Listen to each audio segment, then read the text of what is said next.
WDAF, Kansas City. Dan Henry, WDAF Local News at 11. The outlook for Kansas City, a chance for thunder showers. Kansas City, Missouri police have one suspect in custody in connection with a shooting on the street at 33rd and Troost.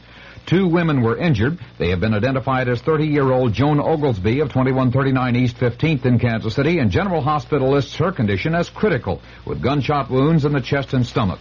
The other is identified as Kay Sue Hammond of 5814 Olive in Kansas City. Hospital authorities say she is in fair condition with gunshot wounds in the pelvic area and right leg. The identity of the suspect in custody in connection with the incident is not known. Police are still investigating.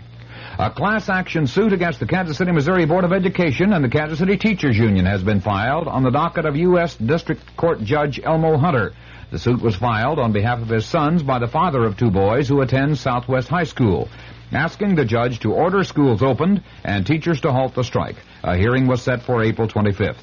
Norman Hudson, president of the Kansas City Teachers Union, sits in jail tonight, his first in a 10-day contempt of court sentence, and all negotiations between teachers and the board are being handled by a federal mediator. In Kansas City, Kansas, teacher talks are to resume immediately, according to Superintendent of Schools Dr. O.L. Plucker, but negotiations between the NEA, representing Shawnee Mission teachers, and that district school board appear to have been stalemated, with teachers apparently demanding more than the 10.5% increase reportedly offered by the board. WDAF News Time, 11 o'clock.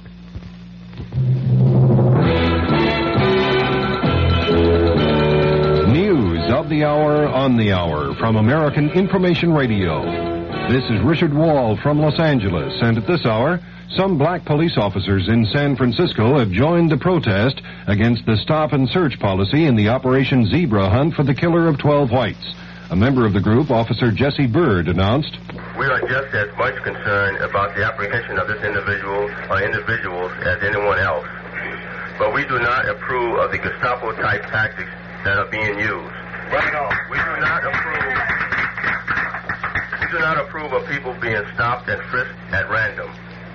We can only view this as another type of harassment." Officer Bird's objection came as 5 black civic leaders filed a class action suit saying the tactics of searching blacks who match the zebra killer's description in San Francisco are unconstitutional. A Statue of Liberty takeover. That story coming up.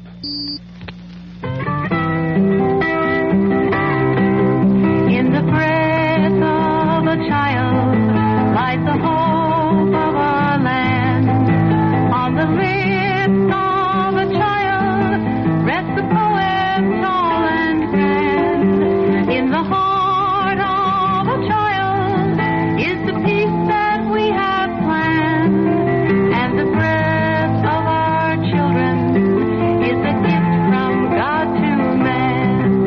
6 million children in the United States who should be running, laughing, and playing are coughing, wheezing, and choking. 6 million boys and girls are suffering from serious lung-damaging diseases. The National Cystic Fibrosis Research Foundation needs your help to help them.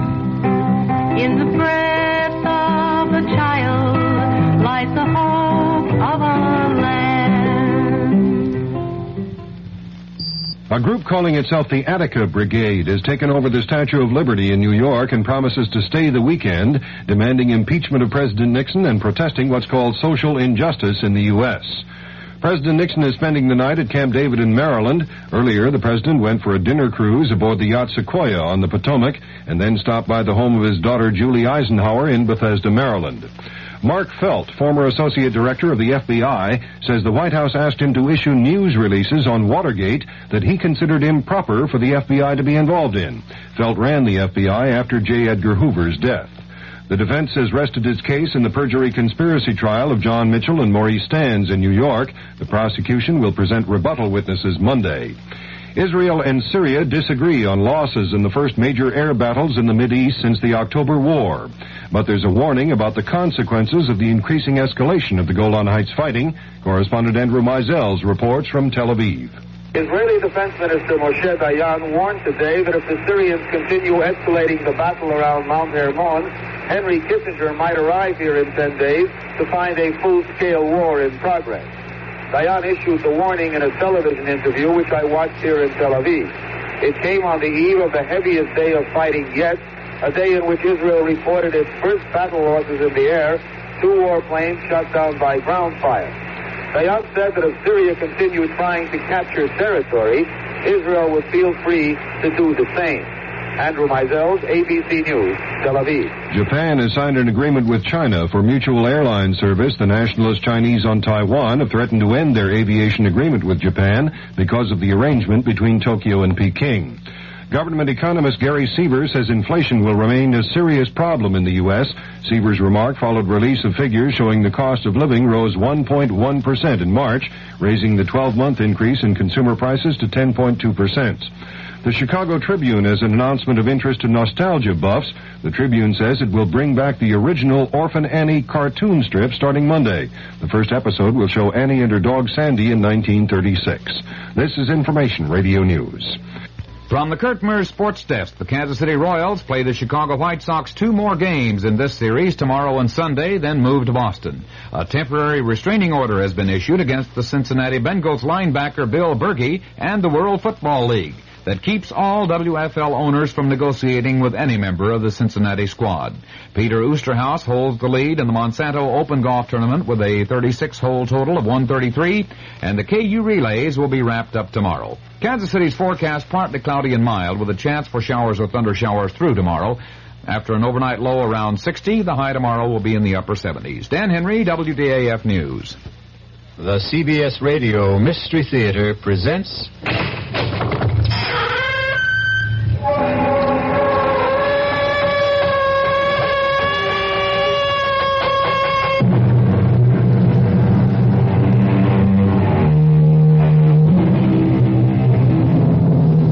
Come in. Welcome. I'm E.G. Marshall. Welcome to the fear you can hear. Welcome to the world of your own terrifying imagination. The art of the double cross, unfortunately, has become part of the fabric of our lives. In espionage, however, it is almost a lifestyle. In the world of spies, for the left hand ever to know what the right is doing is unthinkable. For the next hour, imagine that you are Larry Fielding, a 32-year-old newspaperman caught in a dizzying web of circumstances seemingly beyond his control. Larry, please change your mind and come with me. Not until you tell me who you are and why you sneaked into my hotel room. You're a fool, Larry. You must know that the police are looking for you and they'll be here any minute. Oh, well, you're here now, and I still want to know who you are. If that's so important, my name is Carol Johnson. And when I tell you I know all about the murder of Dave Wilson, maybe you'll believe that I'm here to help you.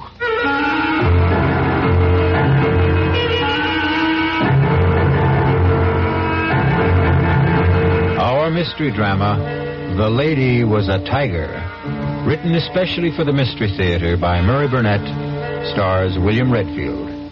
It is sponsored in part by Anheuser-Busch Incorporated, brewers of Budweiser, and by the Kellogg Company, makers of Kellogg's Special K cereal. I'll be back shortly with Act One. Hi, I'm Goldilocks, Ms. Goldilocks, if you please, and I'm a professional taste tester. Here at my Taste Test Laboratory, that's TTL for short, I taste test everything from porridge to diet drinks. Actually, there's not that much taste testing in porridge these days. There used to be. Once upon a time. I mean, that's how this Ms. got into the biz. But lately it's been diet drinks. I mean, with so many diet drinks going sugar-free, I've been really busy conducting taste tests. A rather unbearable assignment, to be sure. But then I discovered sugar-free diet 7-Up. Fresh, natural, delicious.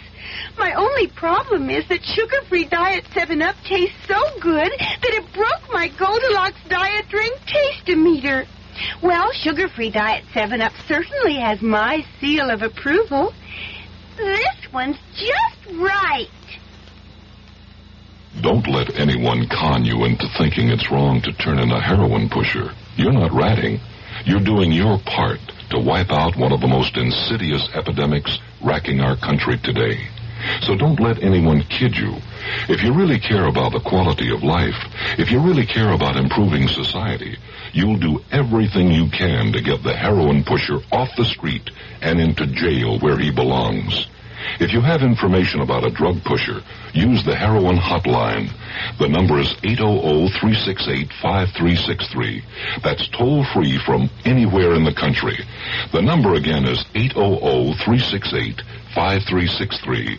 A trained operator will answer your call, take your information, and pass it on to experienced federal agents who will investigate. You'll make your own special contribution toward helping us wipe out what President Nixon has called public enemy number one. Call 800-368-5363.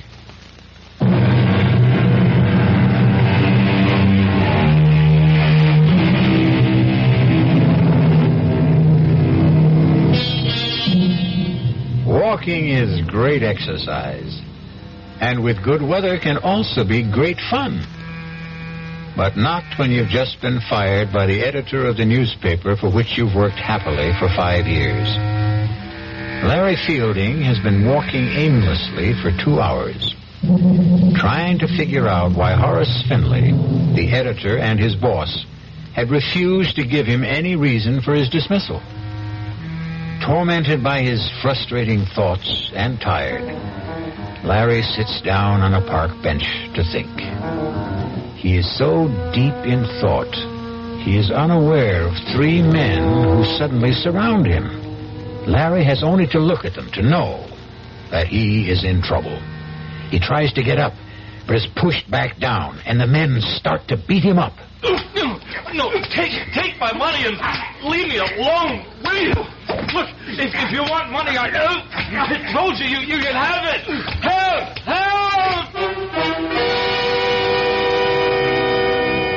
Calling for help when you're being mugged in a big city park is sometimes as helpful as trying to catch hold of a windowsill in a 30-story fall. But this time, there was a miracle. A stranger has seen the attack and rushes to help. Hang in there, man! Here comes... That's a nice jaw you have there, fella. You need a lesson in kicking.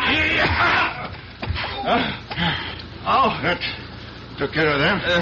They're gone. Oh, thanks. Let me help you up. Thanks, mister. Thanks a lot. I tell you, I was in real trouble. My pleasure. Did they get your wallet? I don't know. No. I got a lot of bruises, but they didn't get a thing. Say, you're a pretty good scrapper for a guy my age. Well, yeah. Hey, what are you, a karate expert? Oh, just keep myself in shape. You sure do. Listen, can I do something for you to show you I really meant thanks? You certainly can. How about coffee? Oh, sure, but that's nothing. What I meant was... I know what you meant. My name's Dave Wilson. Oh, good. I'm Larry Fielding. Oh, come on, Larry. Let's have a cup of coffee.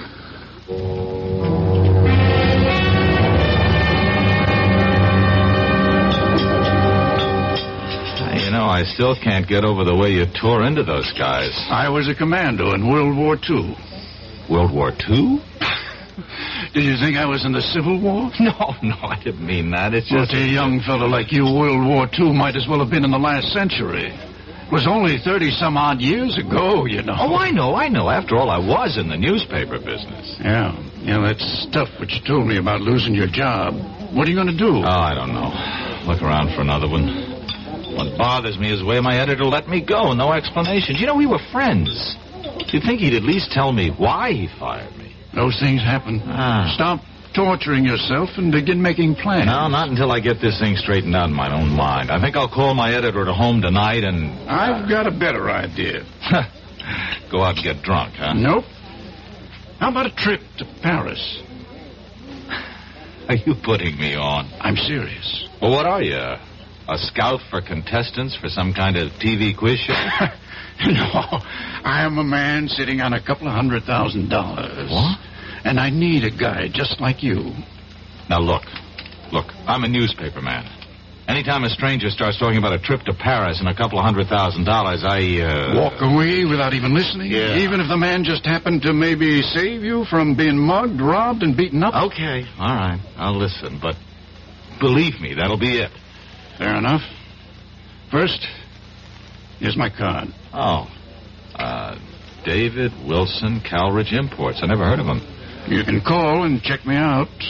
I told you I was in World War II. Oh, look, I'm grateful to you, but you're wasting your time. Why don't you shut up and listen? You've probably heard about the millions of dollars in artworks and precious jewels that the GIs liberated during the last days of the war. Liberated, sure, yeah. Well, I've heard stories. Well, most of them are true. One that I know in particular certainly is. Did you ever hear of the Lancer collection? Lancer, The Comte de Lancer came from an old French family. And the Lancer collection is a fabulous assortment of diamonds, rubies, emeralds, and other precious stones which were seized by the Nazis when they swept through France in 1940. A pal of mine, not a commando, happened to come upon the collection when the Americans were driving the Germans back in 44. Wait a minute. And he liberated it? Exactly. He and a distinguished Frenchman named Henri Thiel. What? Professor Henri Thiel? The archaeologist? That's the man. Oh, come on. He wouldn't, You were saying something? No, nothing. You were about to say he wouldn't get involved in anything crooked, weren't you? Yeah, something like that. You're right, he wouldn't. But he was younger. The world was quite different then. And my GI pal was a most persuasive guy. They decided to bury the Lancer collection. They did. They drew a map. And today, Professor Thiel is the only possessor of that map. Uh-huh. And, what happened to your nameless friend? He's dead. Professor Thiel wants to return the jewels. But that's easy, isn't it? Not if the professor doesn't want embarrassing questions asked about how he came by that map in the first place. Oh. What about you? Calridge Imports is a highly respected and reputable importing firm. I want to keep it that way. Oh, so do I, even though I've just been fired. You haven't heard what I'm asking you to do. Well, what? Come with me to Paris. You're writing a story on Professor Thiel. He's good material. You'll grant me that. Yes. You'll interview him, naturally. During the course of that interview, he'll give you a slip of paper, which is a map showing the location of the jewels. You'll later deliver it to me. And that's all you have to do. You, mentioned something about sitting on hundreds of thousands of dollars? That's right. The Lancer collection is worth that and more. I'm sitting on it. I intend to return the jewels and collect a reward. If you want to share in that, you deserve it. This is Wilson. The report is positive. Fielding has agreed to go to Paris with me. He bought the story about picking up a map showing the location of the Lancer collection. Operation successful.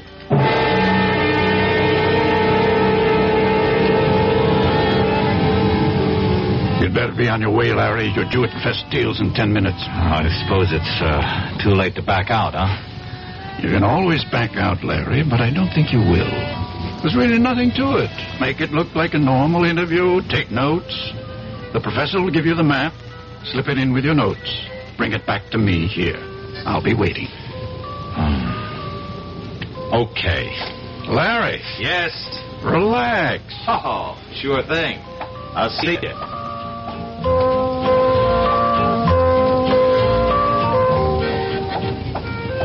Would Monsieur mind if I join him? I wouldn't mind at all, but I don't think I'm what you're looking for. But Monsieur is exactly what I seek. Exactly. And just what is it you're seeking? To warn you that you are in grave danger. Why don't you come off it with that phony accent? You got something to say to me, say it. Would Monsieur buy me a Pernod? Sure. Garçon, Pernod, please. Monsieur, it is very difficult for me. I do play a role, as you have guessed. And I am not here by chance. You must leave, and quickly. Your Pernod, monsieur. Not for me, it's for the lady. And for you, I have a knife. Go, mademoiselle, go. But he's going to die. Do as I say. There'll be no problem. Simply put his head down gently on the table. So. And people will see another drunken tourist.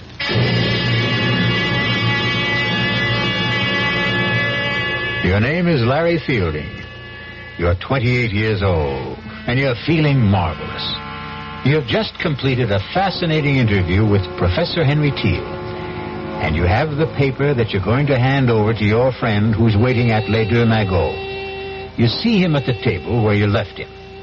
His head is down, but you're not concerned. Dave, wake up. I saw the professor. What?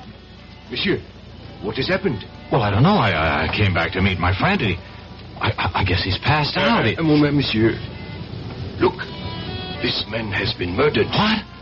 Stabbed to death. You will wait here for the police. I will not. I'm getting out of here.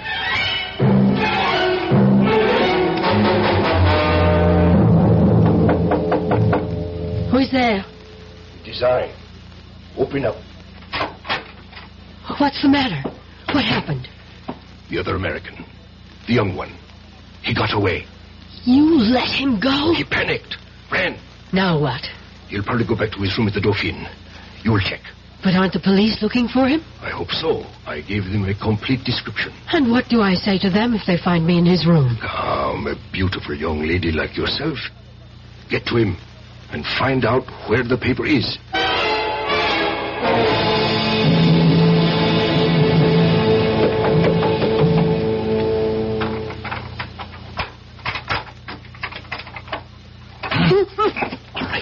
All right. Who are you?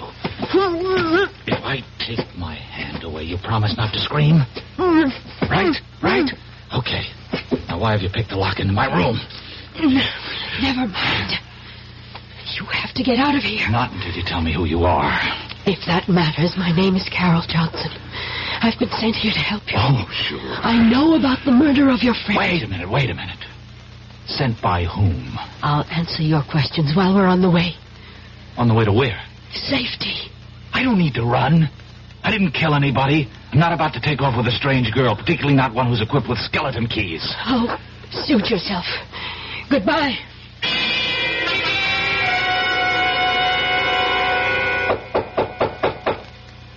Come in. Monsieur de Ransfielding.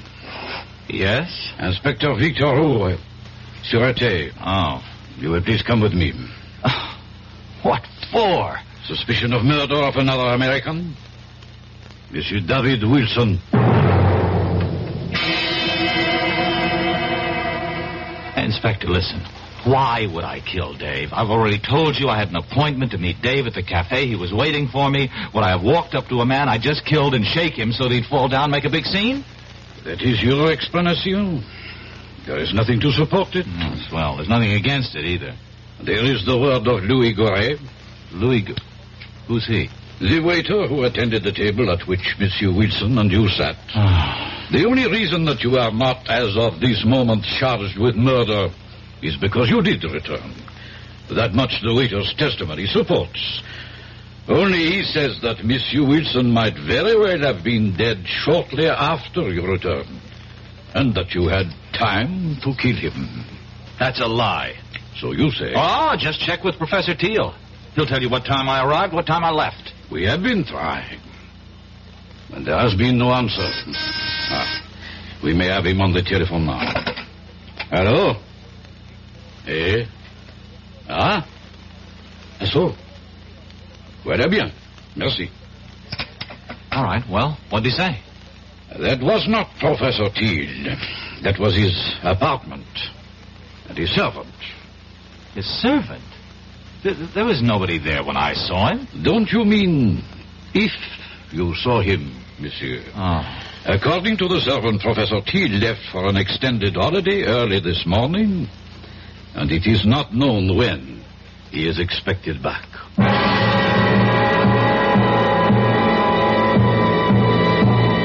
Your name is Larry Fielding.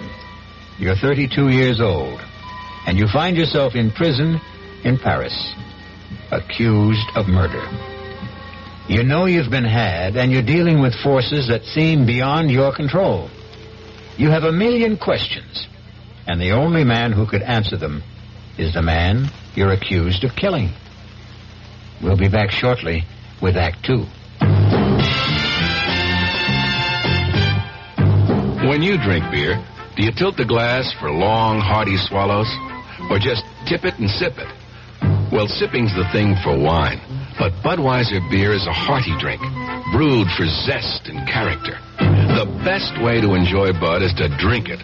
Not chug-a-lug, just man-sized beer drinker swallows. That's when that famous Budweiser taste, smoothness, and drinkability really come through.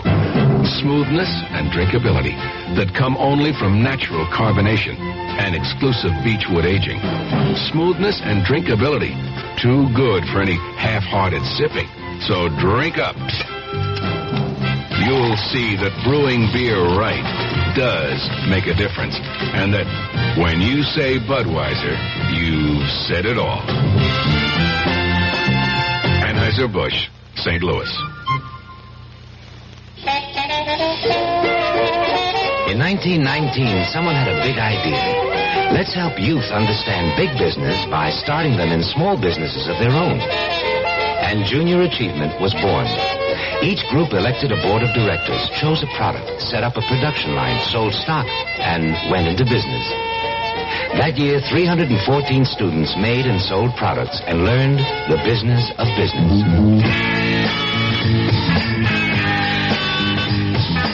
Today, Junior Achievement has grown to nearly 200,000 members. Junior Achievers are designing and marketing their own products and services, from cutting boards to printing. They're organizing sales efforts, writing marketing plans, calculating profit and loss. Running these small businesses helps Junior Achievers understand how big business works. Support Junior Achievement, where youth learns the business of business. Call your local Junior Achievement office.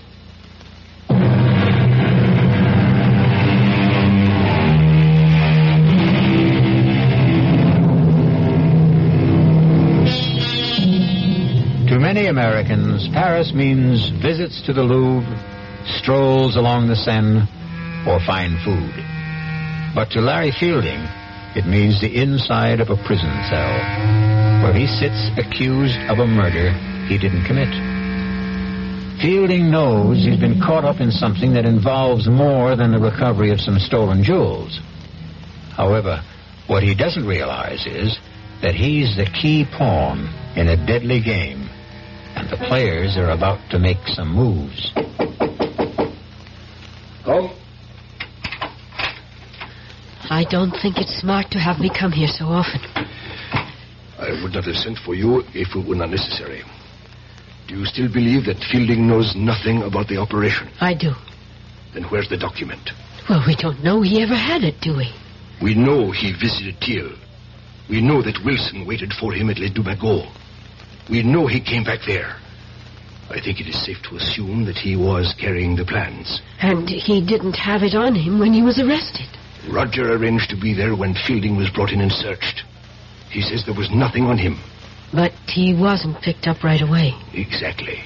He eventually went back to his hotel room, as you know.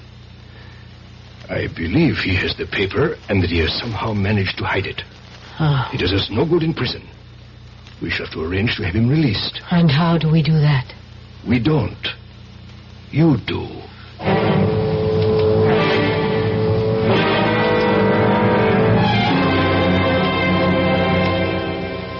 Sit down, mademoiselle. Your passport says Carol Johnson. That's right, Inspector. And I am told you are in my office because of the unfortunate incident in the Café Les Dumagots. Yes, Inspector. I just had to come here to tell you you have the wrong man. Ah? And how do you know that? I'm studying at the Sorbonne. I visit Les Dumagots all the time. I was sitting right there when that man was murdered. Formidable. You saw a man murdered and you did nothing. Oh, at the time I didn't know it was a murder. I just thought the man had too much to drink or was ill. But the reason I know that you've arrested the wrong man is that the murdered man was dead before this young American Fields or... Fielding. Yes, well, the man was dead before Fielding ever got to the table. Fielding came and shook him, and that was when it was discovered that he was dead. I'm prepared to swear to that, Inspector. Of course you are prepared to swear to this story that you have just told me. Why not? It's the truth. Of course, mademoiselle. Why would a beautiful young lady like yourself lie to an inspector of the sûreté? I'm not sure that I like the way you say that, Inspector. But everything will be all right if you release young Fielding. You have told me you will swear to this statement of yours in court. Therefore, I have very little choice.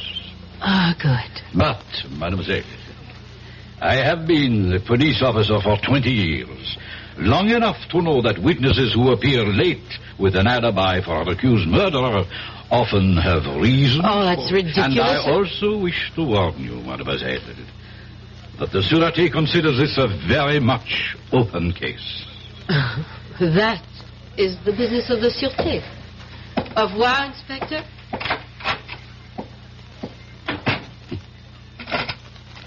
Gérard, you will follow the young lady who just left my office, and do not lose her.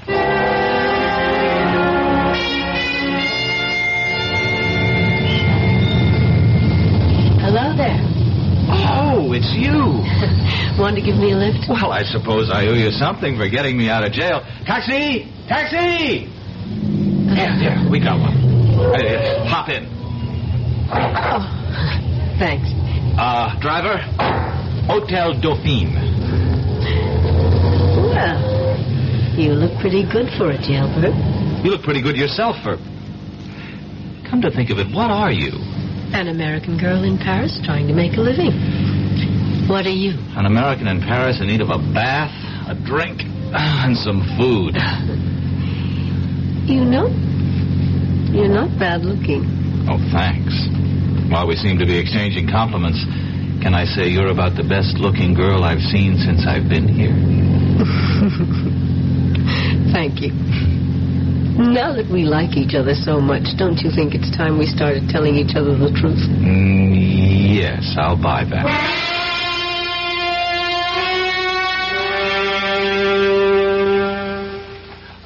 Écoutez-moi, operator, well, never... You speak English. Okay, well, look, I phoned the desk about an hour ago to get this room straightened up, and so far nothing's happened. Now, can you please just send someone up so I can sleep here tonight, huh? While you're at it, where's our food? Wait a minute, that's a different department. Oh.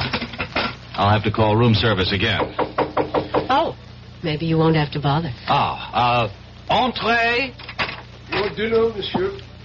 Madame? Merci. Monsieur would like me to serve. No, thanks. No, I think I can handle it myself. As monsieur wishes. Wait a minute. Don't I know you? I think not, monsieur. Now, I've seen you before. I'm sure I've seen you. Paris is a large city, monsieur. One passes people on the streets and... The streets, that's it. You're the same guy who was at the Café Les Deux Magots. Monsieur is mistaken. What? Hey, wait a minute. Come back here. I want to talk to you. Oh, now don't go chasing him down the hall. Why not? Listen, Carol, I'm positive he's the same waiter. You just deny it and you can't prove it. But... Even if you could, what do you think it means? Well, it means... Well, I don't know. But if I get him to talk, maybe I'd find out something. I thought you were going to clue me in. Oh, yeah. Listen, have you ever heard of the Lancer collection? Of course. It's in the Louvre. Oh. The family of Comte de Lancer gave it to the museum after it was recovered when the Nazis fled Paris. What? Well, why does that shake you up so much? Because it can't be true. Come with me to the Louvre and I'll show it to you. Well, that changes everything. Come on. Where are we going? To the American consul.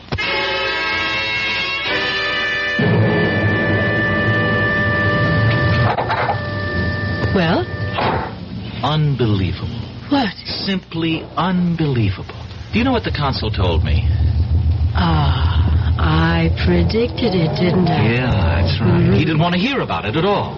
Just advised me to forget the whole thing and leave France. Incredible. Well, not really when you understand that he doesn't know what you're talking about. But you do. Some of it. Okay, take me back to the hotel. Any reason? I'm taking the consul's advice. If nobody's interested, I'll go back to the States. Well, now that they've cleaned up the room so nicely, you're leaving. Well, do you have a better idea? More than one. I think I'll take them one at a time. Number one. Give me the paper Professor Teal gave you. Well, it looks like we're finally going to level. Where is it? Well, first you tell me something. What is it? I don't know. End of conversation. Larry, listen to me. I work for Colonel Blake, military intelligence. I was assigned to this operation. What operation? All I was told was that Dave Wilson, who also works for us, was coming over here with you, and that you were to get something from Professor Teal and give it to Dave. Teal worked with you, too? He did. But now his cover is blown, and I don't know where he is. Who killed Wilson? I don't know. It could have been any one of 3 or 4 foreign powers. And the only reason I'm alive is because somebody wants the paper. That's right. And if I give it to you, then there's really no reason not to kill me. Oh, give it to me. I'll get it to Colonel Blake, and we'll get you safely out of the country. No, hold on. I got a better idea. I'll go with you to Colonel Blake, and we'll give it to him together. No, that would be too dangerous. To whom? Will you please trust me? Give me a reason. Please, where is the paper? I burned it.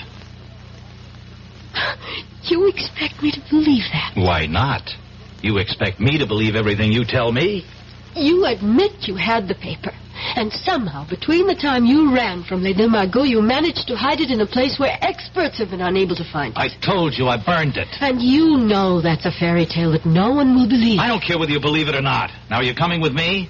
Where? To talk to your Colonel Blake. He won't see you. Oh, I think he will. Goodbye, Carol. It was nice knowing you. I think.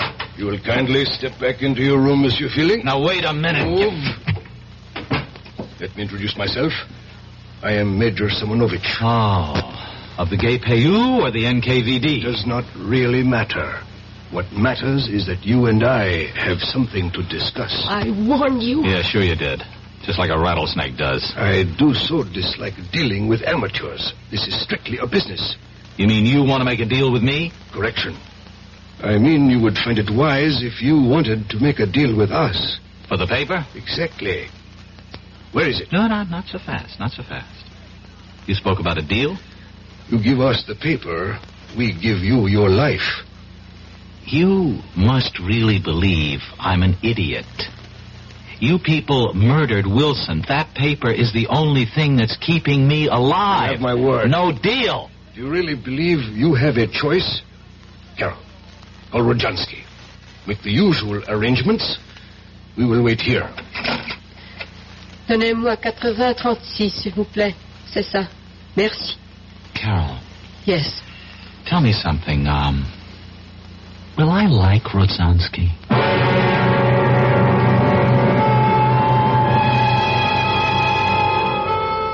By this time, Larry Fielding realizes that he's been used.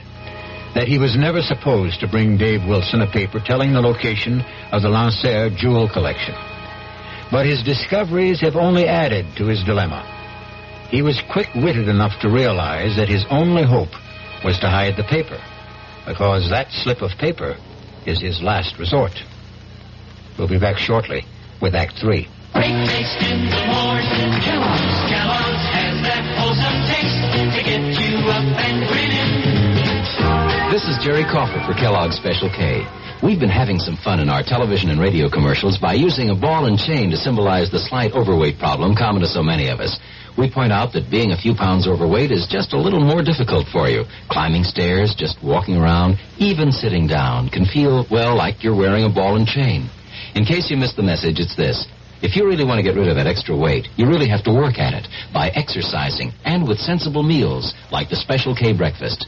A 1-ounce bowl of Special K, America's favorite high-protein cereal, 4 ounces of skim milk, tomato juice, and coffee. Less than 240 calories. Nutritious and, by the way, delicious. So why not begin each day with a Special K breakfast and then keep up the good work? Special K can't help you lose weight all by itself, but it really is a good start. Hi, I'm Hal Linden. There's a lot of talk these days about America's energy crisis. Talk about doing without heat, about doing without our cars, about what's going to happen if we run out of fuel. Well, we may not have to run out of fuel if we all work together to conserve the fuel we have. That means turning your thermostats down to 68 degrees during the day and turning them down to 60 at night. It means turning off lights, TV sets, and electrical appliances the minute we're finished with them. It means driving no faster than 50, starting or joining carpools, avoiding the kind of stop-and-go motoring that eats up gas by the gallon. In short, it means saving every ounce of energy we can, every chance we get.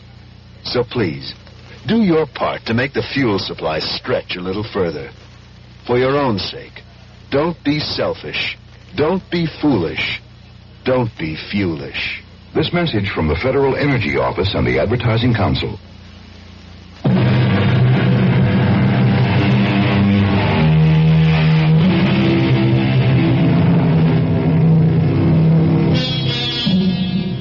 Newspaperman Larry Fielding sits waiting in his Paris hotel room, closely guarded by 3 members of the Russian secret police and the beautiful American girl, Carol Johnson.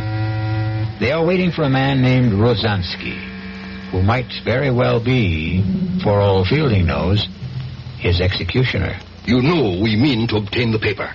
Rozansky is a doctor and a chemist. He'll be here shortly. You will be put to sleep painlessly. You'll be taken from here in an ambulance to a safe place, and there you will be injected with sodium pentothal, Fielding. You will tell us. Look, I don't suppose you'll tell me what's so important about this piece of paper? You have heard of the SAM-6 missiles, the surface-to-air weapons with deadly accuracy that we have developed and which were used so successfully in minor wars in Asia and the Middle East? Yes, I've heard of them. Good. We learned that someone whose identity we still seek has invented a jamming device which would render the SAM-6 almost worthless. We don't believe that any such system can be invented, but we do not take chances. We have reason to believe that the piece of paper that you carried away from Professor Teals has the information for building such a device. That will be Rozansky. Carol, admit him. Of course. Come in, Doctor. This is the patient. Now, look, I really don't think this is necessary. It will be easier if you don't fuss, young man. I don't intend to make... Hold him. Now, his arm. Hold it still. Good. You brought a stretcher? Of course. There. He'll be under in a moment, so we can leave.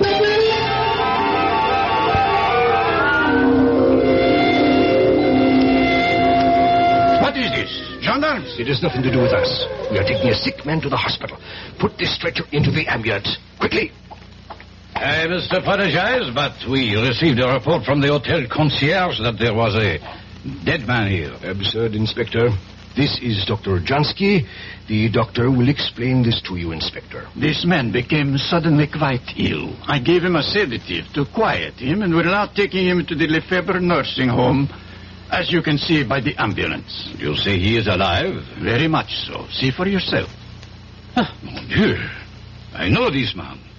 Inspector, he must receive medical attention. Of course. But I suggest that instead of taking him to the nursing home, he go instead to the police hospital. Well, that's ridiculous. He's my patient. I am afraid I must insist. This young man has most recently been released from jail, where we were holding him on a charge of murder. If he has been released, then Released, yes. But he has not been completely cleared, so... Laurent, be gone. Take this man to the police hospital.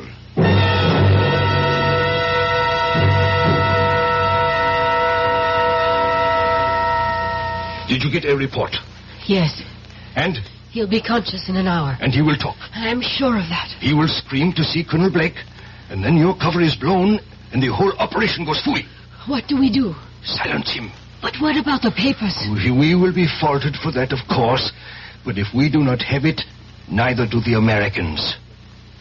Who do we have in the police hospital? Only Leclerc. A weakling. But he can admit Rozansky. Rozhansky's a doctor. He doesn't need Leclerc to admit him. He can visit his patient openly. Thank you, my dear. I visit Fielding and he dies shortly thereafter. That idea does not appeal to me. We have to do something. You are both right. Carol, you will be his first visitor when he regains consciousness. No. Yes, Carol. Rodzansky, give her your hypodermic kit. I don't have to do this, and I won't. You would prefer that in my report I mention your failure with Fielding when you had some hours alone with him? I'll go. That is wise. Rodzansky, give her the syringe. Here, quickly. The car is waiting. And Carol, if you should decide, or even think about changing sides, it would be most unwise. You know the French police are still most interested in the person who murdered Wilson.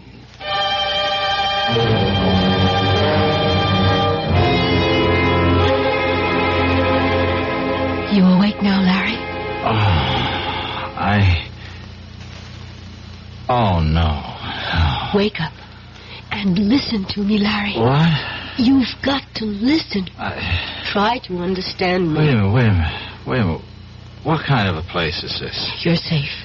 It's a police hospital. All right, but how did you get in here? Where's Rodzansky? Look, I can understand how you feel and why you don't trust me, but the truth really is that I am a double agent. Oh. Do you understand what a double agent is? As near as I can figure out, a double agent is somebody working for two different sides. Yes. And neither side trusts them. Oh. You know, that fits you to a T. You might just be telling the truth. I am. I really work for Colonel Blake, as I told you. The Russians know it. They think I've infiltrated the U.S. military intelligence. But in fact... Yes, I know. You've really done just the opposite. Yes. Worked your way into the Russian apparatus. Exactly. Oh, Larry, how can I make you believe me? You can't. Listen, you were deliberately recruited. The reason you lost your job was because we got in touch with your boss. He agreed to go along. The men who jumped you were part of the setup so that Wilson could save you. Hey, now, wait a minute. But that doesn't prove a thing. You could have learned all that working for Blake and still be with the other side and...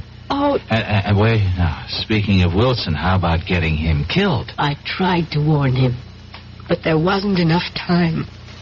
It was either go along with that or blow my cover and endanger the whole operation. And when I wanted to give the plans to Blake, you objected. Same problem if I went with you to Blake or you went to him after we had talked. My cover was blown. Now, and suppose I had given you the plans. How would that have changed the situation? We would have had a phony copy that I would have delivered to Igor and everything would have been fine. And there's still time for me to do that. If you will just believe me and tell me where the plans are. I'd like to believe you. I really would. Please. Where are they, Larry? Get me to Blake. It's too dangerous. Look, do you see this? Yeah, it's a hypodermic. It's death. Igor sent me here with this to kill you. Now, do you believe me? Wait a minute. If you don't kill me, and I guess you don't intend to, what will Igor and his friends think? Isn't your cover blown then anyway? Could be, but if I come back with the plans and say that I got them out of you without having to kill you, there's a chance they'll believe me. Well? I'm thinking. Who are you? One of the hospital guards, monsieur. Oh. Mademoiselle, you have been here some time. How is the patient? Guard. Yes, monsieur? Call Colonel Blake at U.S. Military Intelligence. Tell him I've got to see him right away on a matter of the utmost urgency. Colonel Blake? Colonel Blake. I will inform my superior. Now, you don't have to inform anyone. Just call him. Yes, monsieur. The Major will be disappointed you have not followed instructions. You are a fool. I would have had the information if you hadn't come in when you did. I know what you were ordered to do. What? What's this? A moment of truth, I'm afraid, Larry. Oh, I know how highly the Major regards you, mademoiselle. But I also know what he thinks of me. Tonight will change that. Give me that syringe. Here, right in your arm. Oh, you traitor. I knew. Carol, you were telling me the truth. Yes. Yes, I was. And I had to kill him. To make you see it. Where is the paper, please? In my hotel room. Oh, aren't you ever going to stop playing games? You know your room was searched. Let me get dressed and I'll show you.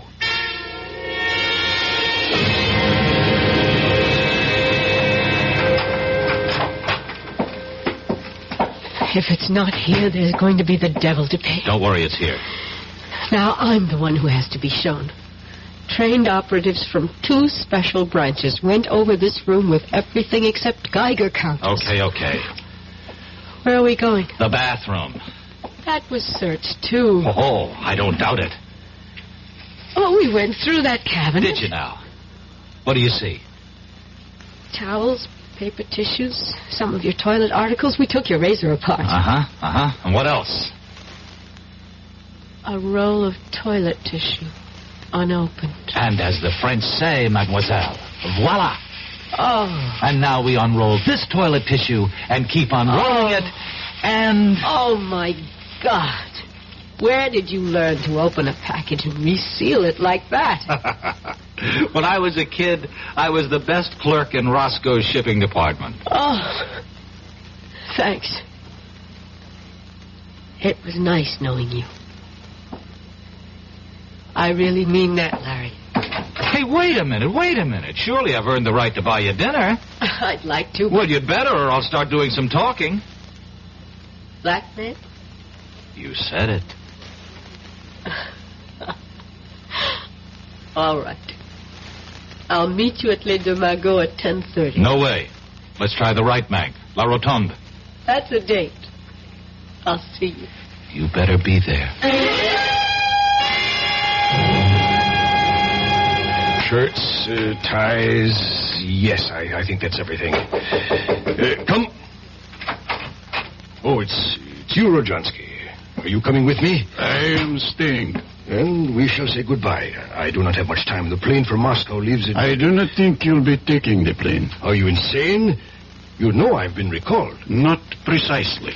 What do you mean, not precisely? Moscow feels you have bungled badly. So? It's not the first time that an operation has been... First, you were duped by the American girl. You know she was a double agent? I know now. Did you know before she killed Leclerc? I was not in charge at that time. At that time? Now there are 2 murders that cannot be hushed up. The French police must have a murderer to satisfy the public. Then give them Carol. I only wish that we could. They want you. You have been chosen to be the murderer. I am replacing you as the head of this section. Ridiculous. I won't remain quiet. I have a lot I could and will say to the authorities if Moscow abandons me. Now you listen to me, Rojansky. I have no time to listen. Rojansky, wait. Don't...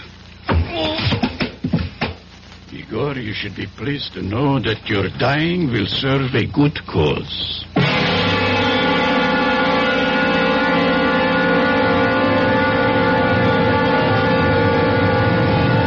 I'm sorry I'm late, but But? there were loose ends that had to be cleared up. Well, I thought maybe you decided against coming. Oh.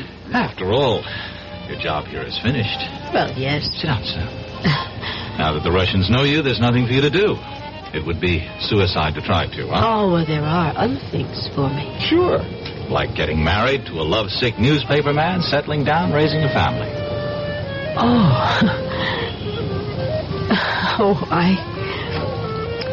I take it I'm your first Matahari. Mm-hmm. First and only. Well, Larry, we're very different from other women. In our business, you pay dues. And they're heavy payments. I don't get it. I'm talking about sitting at another cafe on the left bank. Sitting and knowing that an agent named Wilson was going to be killed. Clumsily trying to warn him, and finally deciding that his death was the way it had to be. Larry, that's a big payment. But you can forget about it now. It wasn't your fault. No, forget about that and forget about Leclerc. Well, you had to... You see, It's even hard for you to say. I had to kill him. No, Larry, I have to keep on to justify those things. But, Carol, listen. Bye, Larry. Thanks for the champagne. But our dinner. I've ordered dinner. At least have dinner with me. Oh, we both know what I have to do. If I ever change my mind, I promise I'll come running.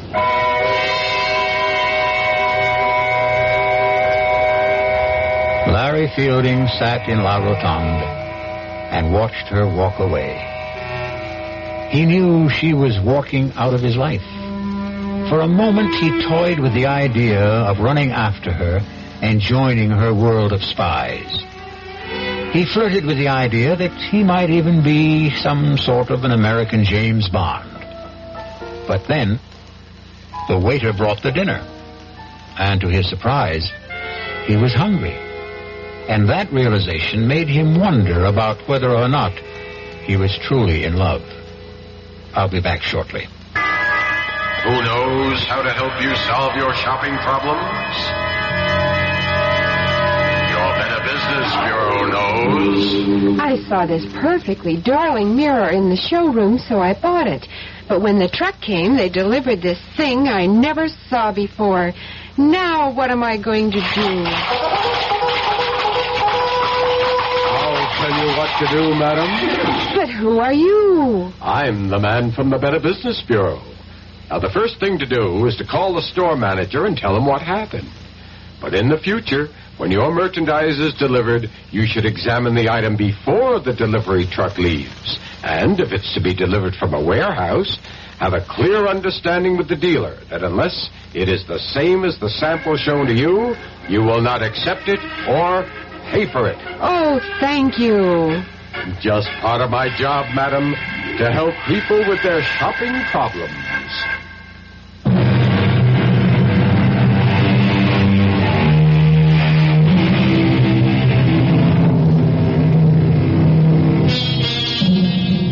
Back in New York, Larry Fielding returned to his old job. An old friend and boss, Horace Finley, who was curious about what had happened in Paris.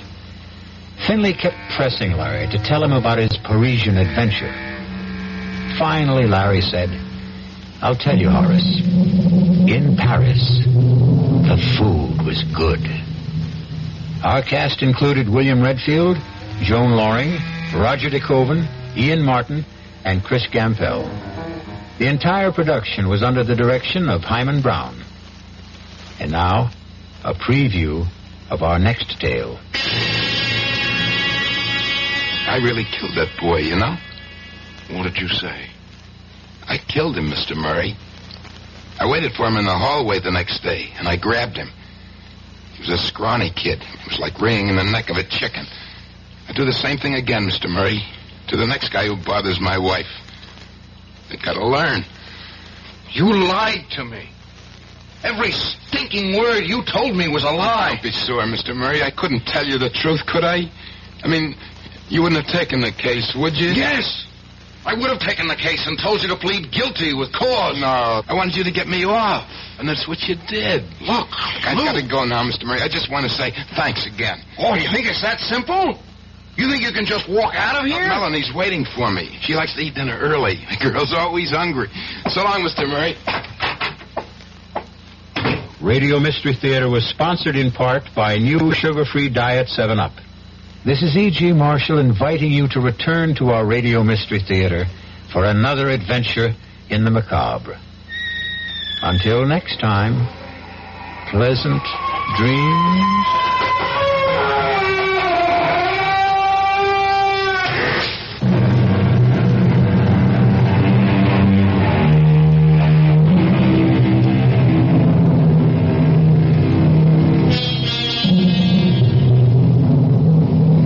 WDAF, Kansas City.